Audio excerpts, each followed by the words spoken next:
Hi, I'm Jay Woodwolf, and welcome to Cauldron Brew. Hi, Julie. Hello.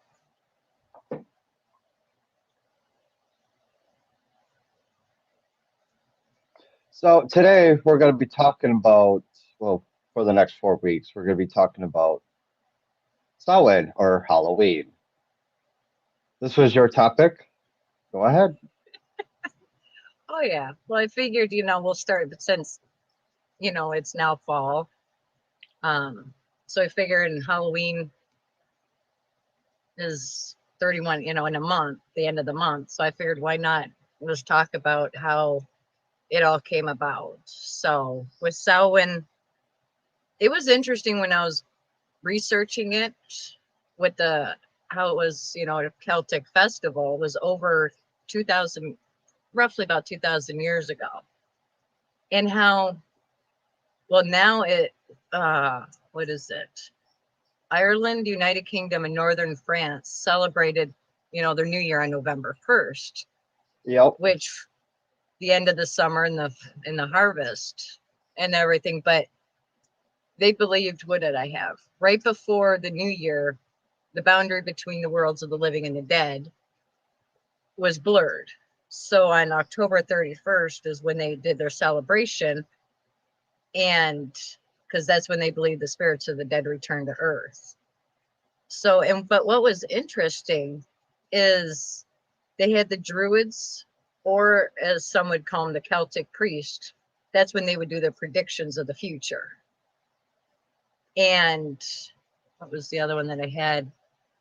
Besides, they built their sacred bonfires.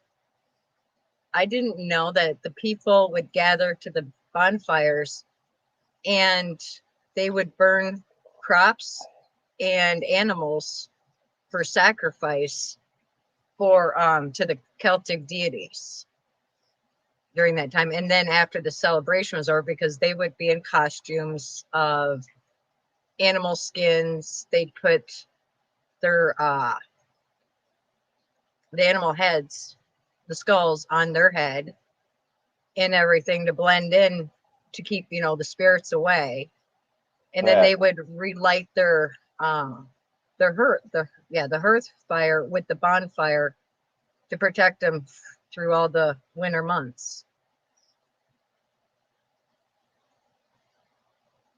So according to the OBOD, the Order of Obates, Bards, and Druids, the word Samhain is pronounced as Cowan. It is sometimes written in the Old Scottish Gaelic form as Samhain. It is said that at this special time of Samhain, the veil that separates the world is its thinnest. So our world, the world of fairies, and that of the dead blend as one. It is no wonder that this night has become so wrapped in superstition. It is a night of wonder and magic. On this night, the Kalak, the crone, comes to strip the leaves from the trees to quicken the decay of the flesh of the year, so that it may feed the new life to come. We can also ask her to take unwanted aspects of our personal year away so that these too might be transformed. Yet, even on the darkest night of Samhain, whilst our minds ponder our mortality, if we listen carefully, we can hear the sound of the newborn child crying for its mother's breast. For soon it will be Alban Arthan, the winter solstice, and will turns once more.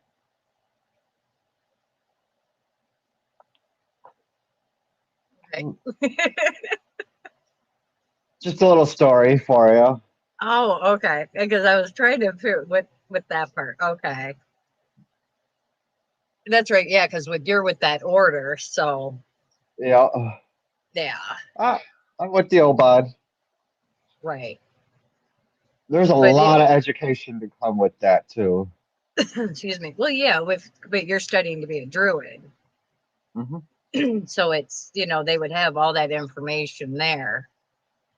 Because everything that I got, I don't have that part with me, was all the sources. There was like 10 different sources I was going through. But it's interesting though, how with they, even way back when they believed with the spirits and everything. Okay.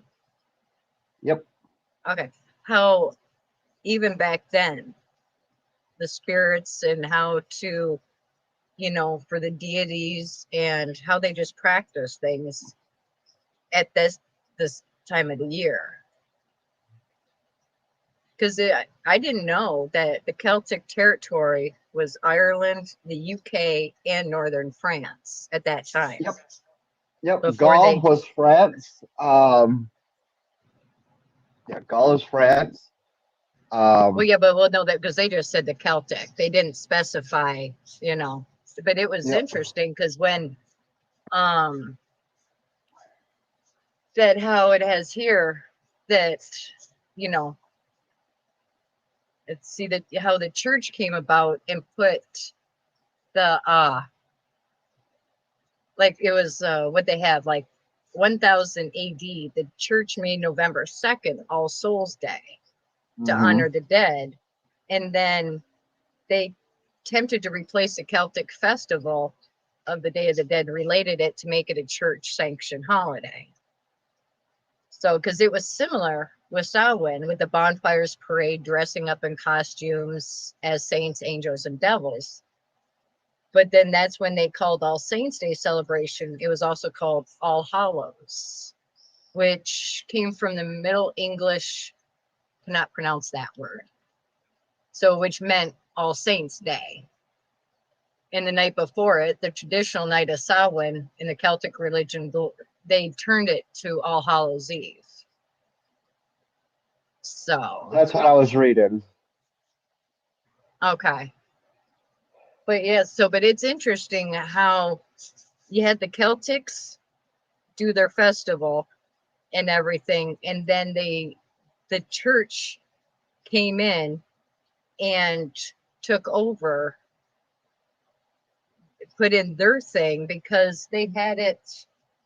Where was it? Uh, May 13th is 609 AD. Pope Boniface IV dedicated the Pantheon in Rome in honor of all Christian martyrs and the Catholic feast of All Martyrs Day, which went from May 13th to November 1st. And then that's when in the 9th century, the influence of Christianity spread to the Celtic lands, where it gradually blended and supplemented the older Celtic rites. So that's when the church, took over.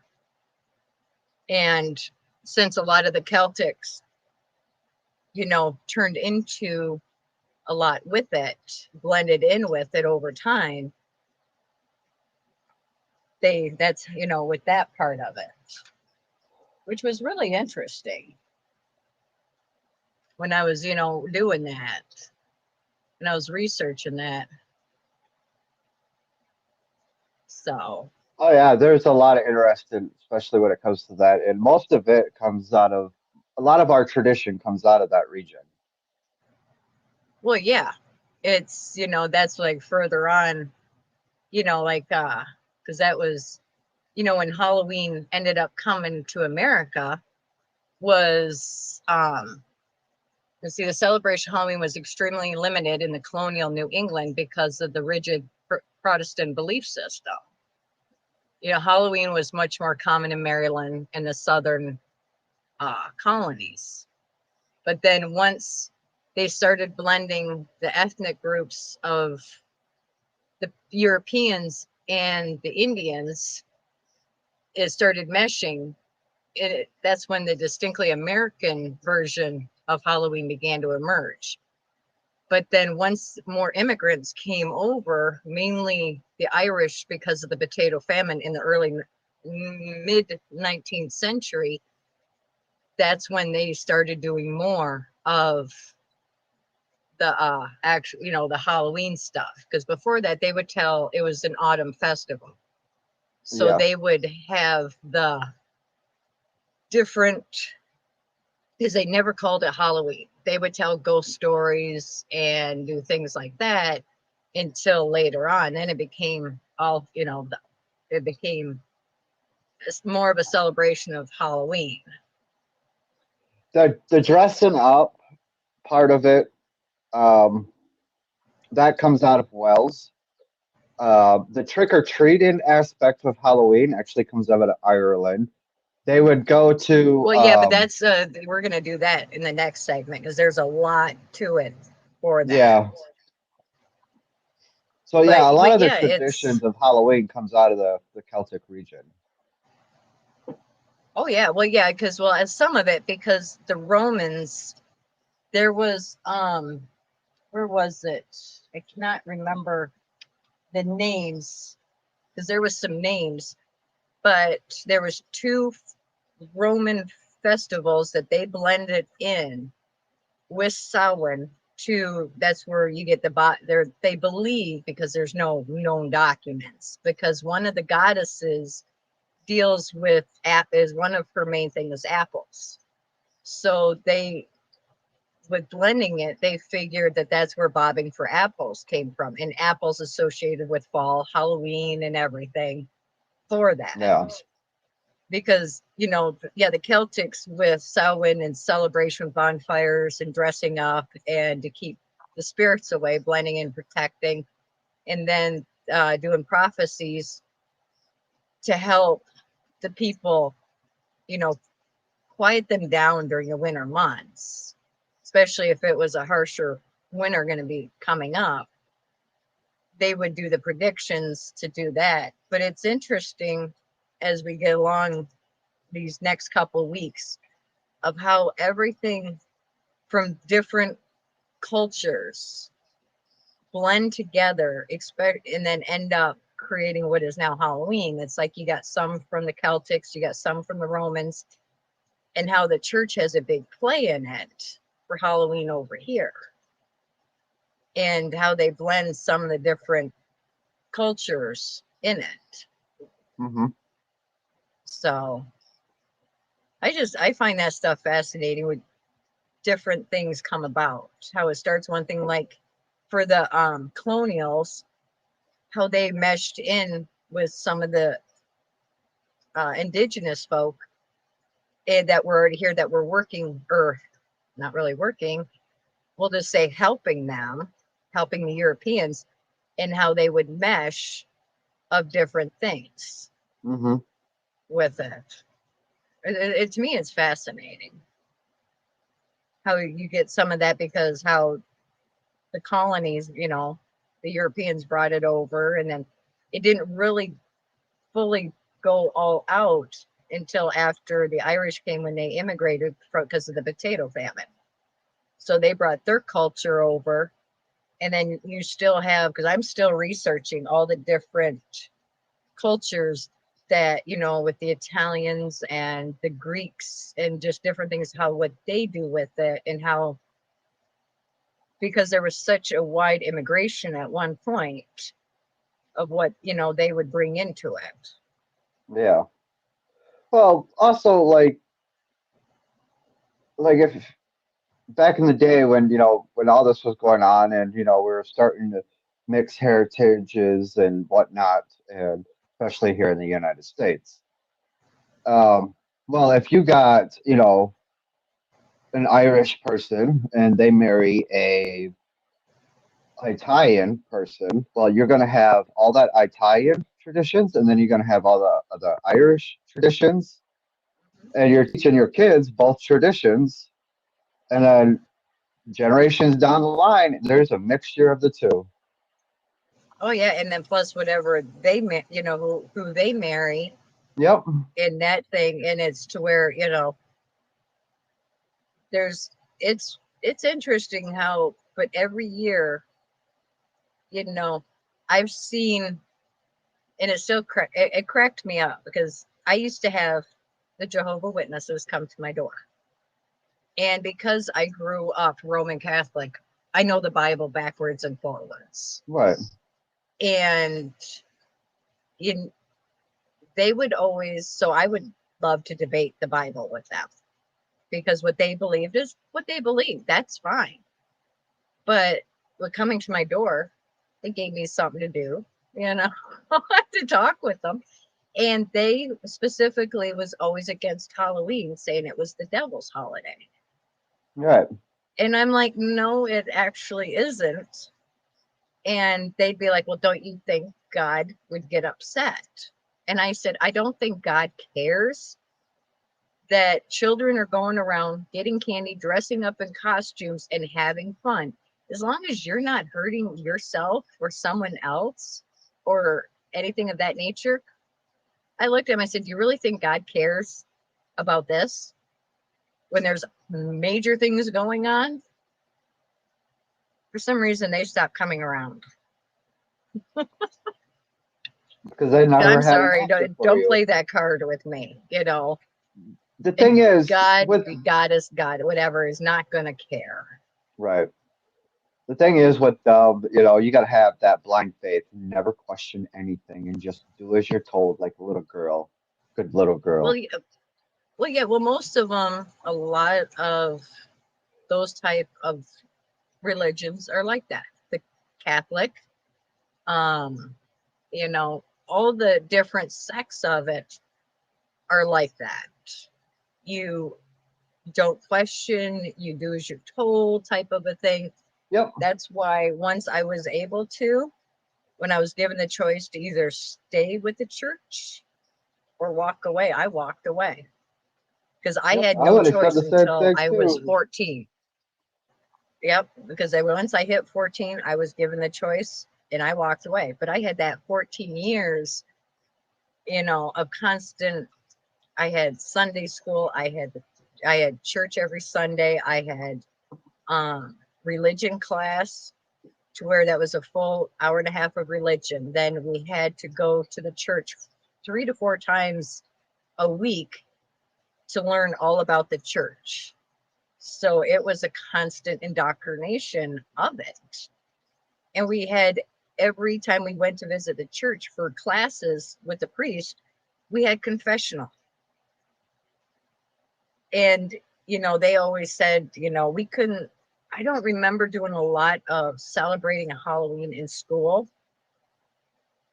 like they do now, or they used to. My kids are out of school now, but, there was no parties, there was none of that. But but my parents always, dressed me up and took me out and I had fun. Right. I never saw it as a bad holiday. Devil's Night, you know, was supposed to be, people took advantage of that one. And, it was supposed to be where, that's when the spirits started all coming out. Yeah. But I go more into that in another time. But it's interesting that some of the origins of how it started, as far back as they can gather is 2000 years ago.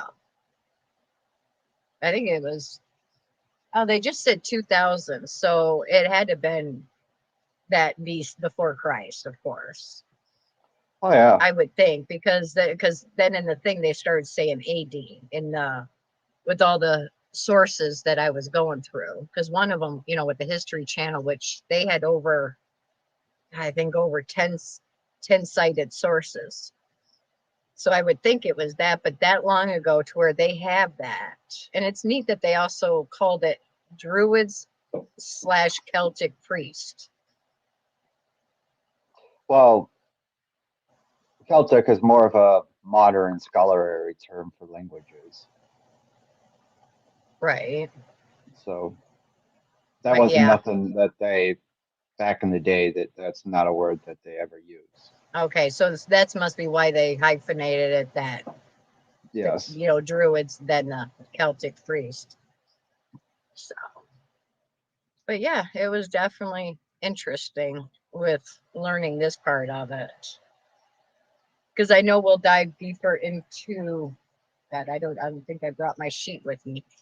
Um, with all the different, how the church really got their hands into it and how trick or treating came about and more into All Souls Day and Souls Cake and how that came about, and just with everything, it's, because that's why I figured this month really dive into a lot of history of it that I didn't know, There's a lot of history to it. because there is. And what's fascinating to me is the different cultures that ended up blending it when it came, when they brought it over, like how Yeah. it started, but then, with all the different things coming over. Like I didn't know that they, on those sacred bonfires, that they would burn the crops and sacrifice the animals to the deities.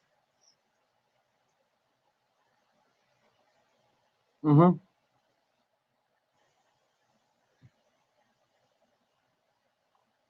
Which we do not condone hurting animals. No. No, you don't do that.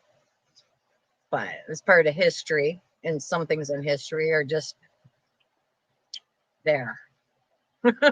Well, a lot of times, it was more like they ate, we eat, well, like us, we do eat cow. We do eat lamb. Well, yeah, We, the stuff, yeah, with the sacrificing, but no, they didn't eat these though. They just put them into the fire yeah. for the deities, and I'm just like, okay, hopefully they were done with beforehand. But back then, over 2,000 years ago, who knows, or way back, Yeah. who knows. Their lifestyle is a lot different. Well, yeah, it was a lot harsher. There was no modern conveniences. It was only, and that's where I know that term, this only the strong survive, Yep. because you had to be back then, especially with all Uh, the wars, and there wasn't a lot of diseases. That was more of further on in times yeah, during like the time for of the certain Black things. Plague and Well, yeah, during more of like medieval. I think it started like the 10th century on, when there was more people, sanitation wasn't good, more different things were coming in. So, Well, not only that, like, yeah, there wasn't no modern conveniences, but also like winter was harsh. You were lucky to survive winter. So that oh counts their yeah, well blessings that's, every spring that you survived. You didn't freeze oh to yeah, death. well yeah, well that's why they, I'm sure that, what they were thankful for the harvest that they could do, and they made do with what they had, and that Yep. had to last.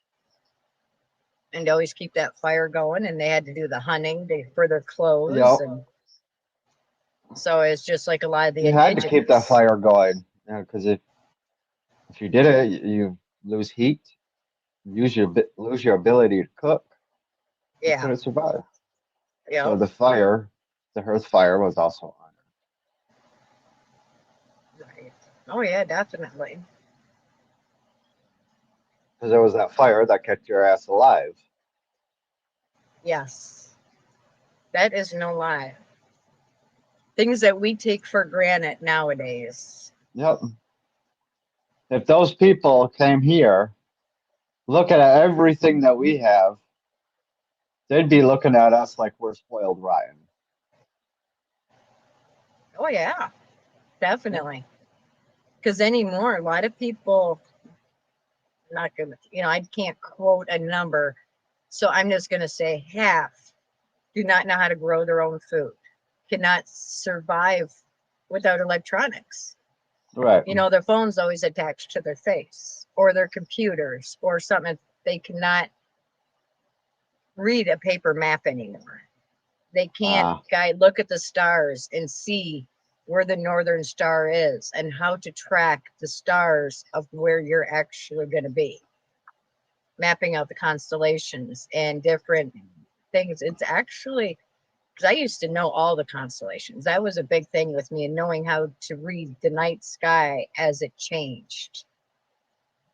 So that way, as you're, you know, somewhere, because I went back in the day, drove myself and my son to my aunt's. She was in Spokane, and just packed up my car and we went from here to Spokane with just a paper map. No cell phones, no nothing, no Well, GPS, none of that. back in the day, right? Back in the day, that's how we did it. You know, when I was Right. a Oh, kid, you had to you know, know. there was no GPS, there was no cell phones, there was no Nope. you had a paper map telling you about all the major highways. Oh, yeah. And That was it. you And could literally take a marker or a pen and draw along the expressways that you wanted to take. oh, yeah. That's what with the highlighter. Just map Yep. it out, and you do that beforehand, and you know where exits are, what to look for, and everything else. That's why I taught my kids how to read a paper map. Well, So it's to where do because they even make those anymore? Mhm. Yep, Riley I haven't McNally seen one in does. years. Oh yeah, a lot of Who? times you go to truck stops. They Rally Oh, McNally, okay. I believe that's the name of it. You go to truck stops, the Pilot, Flying J, or I don't know if Flying J anymore, but Loves, they have them there. You can still get the big Okay. books that have every state and everything else, and it's always good to have. Yeah. So, Because if there's government collapse and there's no longer any electricity and oh yeah, but well, you you know, figure it nowadays everyone relies on electronics. You have an EMP go right. out or an EMP burst, there goes all electronics. There goes everything. No TVs, no cell phones, no Yeah, anything. exactly. A So lot of it's cars would be out of commission too. oh no, because they're all electronic now. The EMP wouldn't affect the cars. Oh no, it would. Because that's what I Right. mean. They're all electronic. It's the old cars. Right. Like That, 80s and before. yeah, that didn't, that doesn't have to deal with that. So it, Yeah. but oh yeah, it's, you know, that's where you get in the conspiracy theorists. But Yeah. that's where, teaching my kids how to grow their own food because everything in it is so cancer causing with all these chemicals. I love it. Yep. See, that's also that part of me that loves working in the garden and growing all my own things.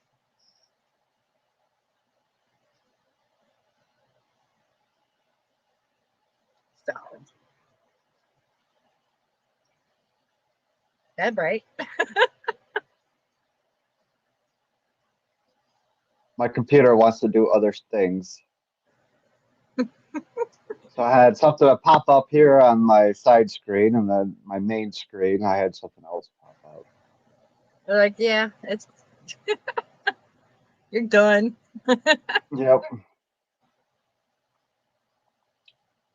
But yeah, most people couldn't survive the way our Mm-mm. ancestors did. There's no way. Oh no, no, there And isn't. not anymore. Like houses, like I know houses up north. Like when we go up north, there's a lot of houses with wood stoves. Those people would be able to survive the cold. All they got to do is load wood into their wood stoves, and they're fine. You know, some places have fireplaces, but a lot of times, more like where we live in southern Michigan, houses don't have. Very few houses have even fireplaces, but even lesser houses in southern Michigan have wood stoves. Right. Well, that's just it because, well, one up there, up north, further up there, their winters are so much harsher because you got the Hmm. lakes around them and they get a crap ton of snow. Yeah. So they're going to be built differently than here. That's why when I bought my home, one requirement is it had to have a real fireplace. And because there was one time after we moved in, the first winter we moved in, all the power went out for a week. couldn't get my car out of the garage and everything, so they didn't have the release handle on this one. And that's how me and the kids stayed warm, is we went to the family room, had the fire constantly going. I cooked over the fire and we just stayed in there, and we were like that for about a week. Yeah. That's why I like those wood stoves. That way, you get that wood stove nice and hot. You could boil water on it. You could fry Oh yeah. eggs. Oh, definitely. Yes. Now, If you have a because my cast kids were iron, young, yeah. But see, that's the thing. My kids were young. I didn't want to have a wood stove because of how easy, it how is for young them to little touch kids it. are. Yeah. So with Yeah. my fireplace, I could have that blocked, and plus the doors and everything else, Hmm. I could keep it, less of a chance. Yeah. But But the fireplace works too. oh yeah. Oh, I may do with that. Plus I have that outdoor bonfire, or my pit, to where my son got the trifold to go over it to be able to cook on it, and all the dishes and everything that you could use for camping. Yeah. We have here. So if any time anything goes on, to be able to cook outside as well. Yeah. That's the one thing I know, knowing how to rough it, and what to look for. That's why I love buying those books of being out in the wilderness with the pictures, what you can eat, what you can't eat, what's, all the herbal remedies for things. Hmm. So, And a lot of us have lost touch in that. And I think, being pagan, we need to get back into that, living as our ancestors, or at least having the skills to survive the way our oh ancestors yeah. Well, I think even a lot of pagans don't go back to the old way, because it's too no. convenient to sit in the house, do this, do that, be on their electronic, just do anything instead of getting out there and learning to work the land with your hands, learning the different times of things, how to connect back, and going Right. off of that. So, because too many are too comfortable with the modern convenience, why We should need a I grow my camping own trip. food when I can go to the store? Huh? We I said we need a camping trip. Yeah, As we just long, leave our phones home or in the car or something, go well, out you'd to a have to be in the car because I got my kids, case of right. emergency. Yeah, no. Well, You can't, well, you know what I mean. Just disconnect from technology and for a yeah. weekend live off the land. Oh yeah, definitely. That would be fun. Get my son in with that, because he loves doing that. Hmm. I think it'd be fun. Oh yeah. Just disconnect from the world and the technology. And, Go camping. yeah, Yeah. 'Cause that's the one thing I don't like doing, is sleeping out under the stars with bugs. right. I've done that before, and no, me and bugs don't get along. I don't like creepy Well, we could. crawlies. There's tents, Oh yeah. So, and then you can get those citronella candles that you could place around the tents, kind of make a oh yeah, I barrier. got the oil for that. I got to start making some of those. Yeah. Which would be really cool to have the citronella oil for the tiki torches. Douse it on the tent. Yeah, Especially this year, the mosquitoes seem to be immune with it from it. yeah. I haven't been Like able to I would keep go those out suckers at and bay. I'd go outside on my breaks at work, and you get fucking ate up. Just 10 minutes. As soon as you Oh yeah, step they're outside, it's like these fucking mass bombing of mosquitoes. oh yeah, it's like they're texting where everybody's at. It's Yep. unreal how you don't, when you first go out, you don't see them, and then all of a sudden, and they're so, because getting bit anymore, I don't even feel it. And I mean, I well up bad with it now. Yeah. something's going on because I've never seen them this bad. Even in the sun, they're hanging out in the sun. Oh yeah, they gotten bad. Yeah. Yeah, Well, we're this is the supposed to have worst a year. really bad winter this year. I hope we need that deep freeze Yep, for at we're least a supposed good to. week. Yeah, we're supposed to have. It's not gonna be a week, but we are gonna have a deep freeze. Yeah. It's gonna be Yeah, longer because than a week. well, yeah, but I'm just saying, we need it because our bug population, our winters have been too mild, and it Yeah. hasn't kept things in check. Oh, don't worry. We'll get that deep freeze winter. Yay. As long as it's not Temperatures are that supposed to Russian winter plummet. that we had that one year to where it was negative 50. Yes. That one Oh, was that got bad. cold. Yes. Oh, well, that one was deadly. Well, yeah, because it's the way how that jet stream or something. Instead, we usually get the weather from Alaska. Well, that one year we got the Russian winters Yeah. when it was like negative 50, negative 60. I think it got that high, or you know what I mean. That low. Yep. That was brutal. That you couldn't even go outside and breathe. Yeah, we're supposed to get those this year, this winter. That cold. Yes. Yeah, I got stuck up on more wood. Oh, it's supposed to get that cold. Yeah, because what I do is I get a lot of straw bales and put it in my shed for the wildlife. Because I'll have the doves and everything in there, the squirrels, because that's where I feed them if it gets bad enough. Mm. So they got someplace. We're just rambling on about whatever. I know it started off with this, and then it just, kept going sideways. Oh. Oh, Well, that's all I have. Well, what about you? I'm good for now until next week. All right. All right, everybody. Thank you for tuning in. We'll see you next And week. Bye. bye. What were you going to say?